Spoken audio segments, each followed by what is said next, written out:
What is intergroup negotiation? Well, generally, when you have a group of individuals that identify with their organization and that they interact with others in the group in terms or are based upon their membership in that organization, this is a form of intergroup negotiation. You're figuring things out. You're resolving any disputes or perceived differences, or simply just establishing yourself and your role in the group. All of this is considered intergroup negotiation. Now, there are numerous challenges that result from intergroup negotiation. Number one is stereotyping.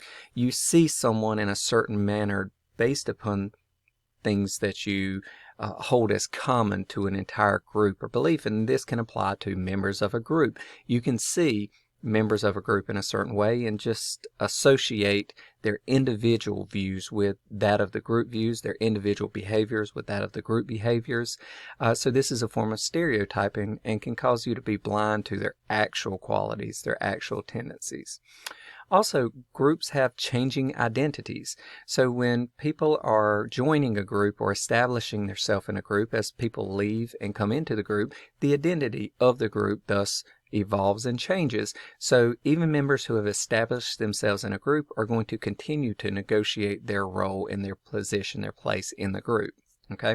There's in-group bias, and that's where you tend to see a bias towards everything that is this group. You look upon the group activities as somehow superior to other groups. You can have a group in-group bias that excludes others, or you can look at other groups as somehow being inferior to your group in this way. So in summary, it's a bias for your group above others. And then there's extremism and naive realism. And this is the tendency to believe that others outside of the group somehow share the group's values or the group's way of seeing things, when this actually isn't true. So you begin to take on this common understanding of the group and assume that that is transmitted or translated into the external world, and that's not accurate.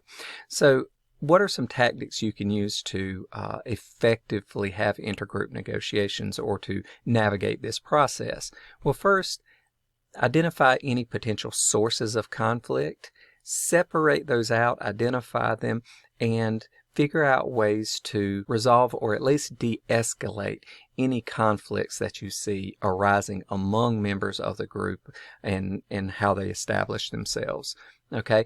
Next is try to continually seek a common identity for the group. Even though a group evolves, even though it changes, having a common identity is the essence of the group. That is, the members of the group see themselves in a light that bears the characteristics or objectives or goals of the group itself. It can establish a level of common purpose, and it can establish or enhance camaraderie among the individual members.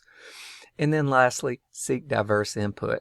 All members of the group should have input into the goals, objectives, ideas of the group, because it's these collective ideas that make up who the group is and help to form their identity.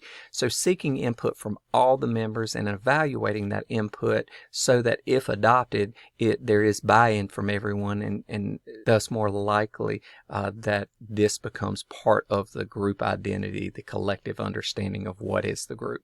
So this is what is intergroup negotiation and how it's carried out.